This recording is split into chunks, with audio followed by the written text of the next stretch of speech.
What's going on, everybody? Welcome to the initial episode of my newest channel, my newest venture, Washington Mystics Unfiltered.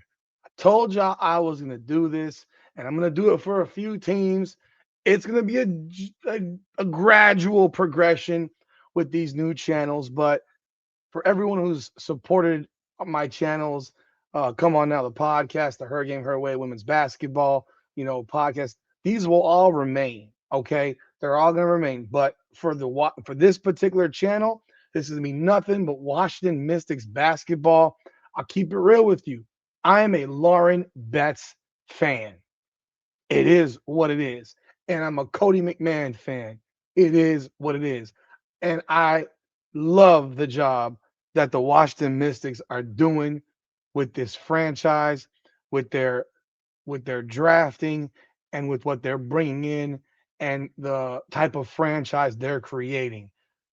Quite frankly, transparency is who I am. I'm very transparent. I am very unfiltered.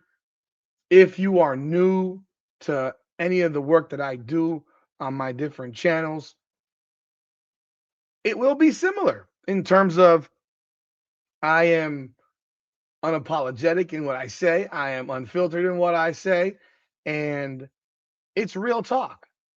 It is real talk. I am a sports guy. I've grown up in all sports. I've coached sports. I've coached basketball. I've coached travel, 17U AAU ball. I've coached kids in soccer. I've coached kids in football. I've written for 20 years.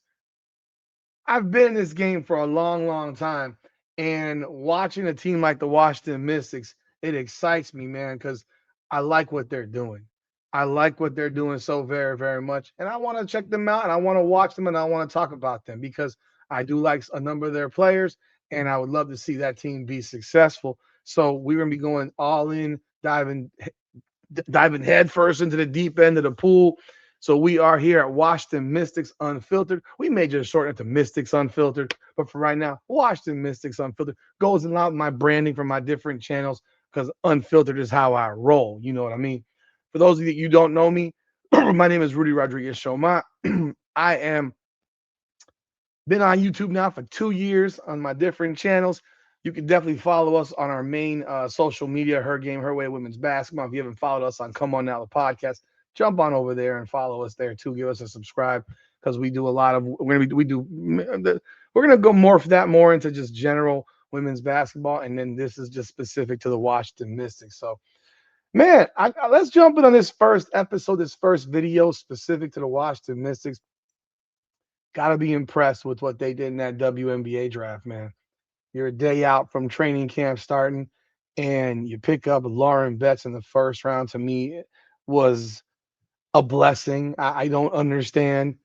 I personally do not understand how in the world Lauren Betts wasn't the first pick in the draft. I've said that over and over and over again in all of my videos over the last year and a half because I thought she could have turned pro last year, and I think she should have been the first pick in the draft last year as well. You build from the inside out. You can't teach 6'7". You can't teach the footwork that she has. I mean, you could, but it takes a lot of work. Like a lot of things she has are just blessings. But one thing that I think Lauren Betts did benefit from by going back to UCLA for one final season, of course, besides winning a national championship, which her team did emphatically and showed they're the best in the land, was she lost weight, man. She dropped weight. You can see her footwork is exceptional. You can see her ability to defend smaller players out on the perimeter is really damn good. She was able to stay in front of smaller players, especially if you saw the South Carolina game, which I'm sure you did. Did an exceptional job of doing that. She's very good with her hands. she understands ball flight. She doesn't overcommit. She's 6'7". You don't have to. The block shot she had against Madison Booker against Texas in the Final Four was exceptional. She's great rim protector. Technically speaking, they're not jumping over the rim, but great protector at the rim to help her defensive players.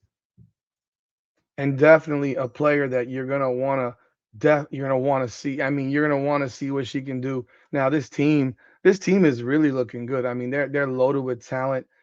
So and Lauren Betts has shown that ability to hit that mid-range jump shot. Even though people say, "Oh, can she hit the mid-range jump shot?" Yeah, she can, and she has, and she will. So I'm not too concerned about that. Around the rim, she has great touch, great skill.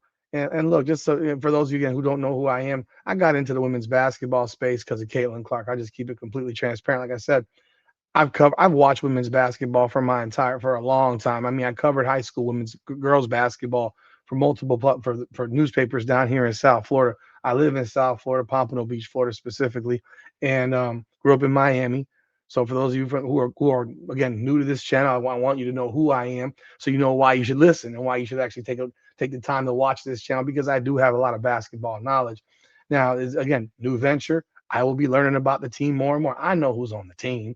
I know the players on the team, but of course, getting to know more about the team and so forth. I mean, Sonia Citron, Kiki Iriafen, Shakira Austin signs a big deal to go back to, go to DC, stay in DC. Um, you have Georgia Moore who didn't play last year due to a knee injury. You get Lauren Betts, who signs in the first round as the fourth pick. I mean, again, should have been the first pick in the draft. Then you get with the ninth pick, you get Angela Dugalich out of UCLA. So you have a 6'4", you go 6'7", 6'4". You already got Kiki Irving at 6'4", 6'3". You got Shakira Austin at 6'5", 6'6". That's some big, tall women, man. Those are some tall women, bro. But and then you look at, I'll be real, the pick that I loved. I'll say the second round pick of Cassandra Prosper. I mean, I'm not. I really don't think much of that pick, although she is 6'3", and for some reason listed as a shooting guard. I don't. I've watched Notre Dame play a lot. I'm a massive Hannah Hidalgo fan, and I don't. That one I don't know. That one I have reservations on because I didn't find her to be that good at Notre Dame. Again, like I said, completely transparent. Hannah Hidalgo carried that team, and they didn't get when they needed Cassandra Prosper to show up against UConn. She was a no show. So that said, she was taking the second round, and then of course you go to that third round pick. I think that third round pick with Rory Harmon out of Texas was, I mean, as good of a pick as you could get at that point. When you look at what Rory Harmon is able to do on a basketball court. The girl is mega quick. She's so freaking tough defensively on the ball. She's undersized. She's 5'6". We all know this. That's really what kept her from being drafted much higher because Rory Harmon realistically was probably the best point guard in this draft. I mean, if you ask me, she was the best point guard in the draft. Those are my feelings about Rory Harmon. People might say, well, what about Raven Johnson? What about Kiki Rice? What about this one? What about that one? Nah, man. If you watched Rory Harmon play ball, bro, uh, for Texas, and I had a chance to watch her for a few years, like she's just legit, legit, legit, man. The ability that she has to pester players, defensively. Oh, by the way, I missed out on Dariana Little Page Bugs. Don't know a whole lot about her, quite honestly, but we'll find out more as we go. But Rory Harmon, her ability on defense to pressure ball handlers, she is a tough, tough player on ball handlers, man. She's no joke. She makes life miserable for opponents on the ball. And so now she does need to improve her perimeter jump shot. Her three isn't that good, but her midi is solid. So yeah, I think with extension of her range perimeter wise, but she's also a player who gets players involved, man. She's a legit point guard. It's not like you got someone here who's not a real point guard. When you look at her numbers, I mean, 246 assists to 65 turnovers in 39 games. That's that's just a little bit over one turnover per game, man. It's like 1.5 per game. Averaging 6.3 assists and 1.6 turnovers. I mean, the girl has pretty much a over a 3-to-1 assist to turnover ratio. That's exceptional. That's elite level guard play. So, again, she only took 29 threes all year, albeit she shot almost 50% from three, which is wild. 44.8% from three. She's 45.2% from the field. Very, very tough player, 109 steals. So she's going to be a very good on ball defender for them. Um, and I think that she has a really good chance to make the team as a third round pick, which in the WNBA, as you know, is very difficult. Third round picks don't make teams, man. They don't. And I think she has a good shot to make this roster and be a player and potentially even be a starter. I mean, we haven't seen Georgia Moore yet, so we don't know what she's going to bring to the table. She missed all of the entire season. So you obviously hope for her health. But when you look at this roster with Shakira Austin, Lauren Betts, Kiki Irifin, Citron, Harmon expectedly, or more. You got Lucy Olson. So you got a lot of players here. It's going to be a tough team to make. Honestly, it's not going to be an easy road for anybody to make this squad. Like if you're on the fringe, could see surprise people be surprisingly get cut who you don't expect to get cut. That's always a possibility. I did forget somebody, Michaela Onyenwere. I mean, Michaela Onyenwere just signed with Washington. Funny, she was coaching Lauren Betts and Angela Dugalich for UCLA. So I think that's pretty damn cool when you think about it. So this is a team that has a lot of good players, and I forgot Cody McMahon. I think Cody McMahon was the steal of the draft. You know, she was a steal of the draft when you look at this with her ability as a number one option at Ole Miss, 19 points per game, 6 foot guard, thick, physical, strong, almost bully ball like.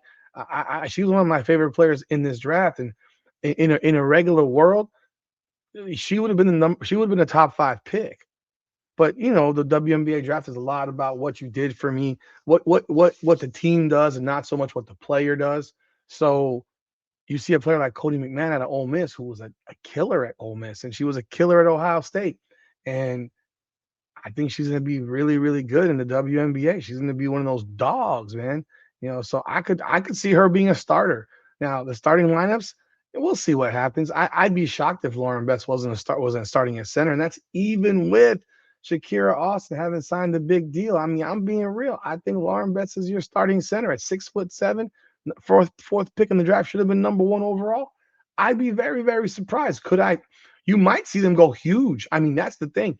You could see them go absolutely massive with a lineup of Lauren Betts, Shakira Austin, who has the ability to move around. She's more athletic. And then, of course, Kiki Irif put her at the 3, put Sonia Citron at the 2. You got a big lineup right there. So we'll see what happens, but there's going to be a lot to talk about as they go through the season, of course, through camp and then going through the season. So, yo, man, I appreciate you giving me the opportunity to share with you who I am and what I will bring to you guys. We'll probably change up the background because I really haven't changed it from the regular podcast yet. And we'll see what we do and make it more mystics friendly. But yo, appreciate y'all. This is again, like the video, subscribe to the channel, leave your comments, hype the video. I do appreciate it. And if you are on Come On Now, the podcast, come on over here and subscribe, man. I do appreciate y'all. This is Watch the Mystics Unfiltered. Let's go.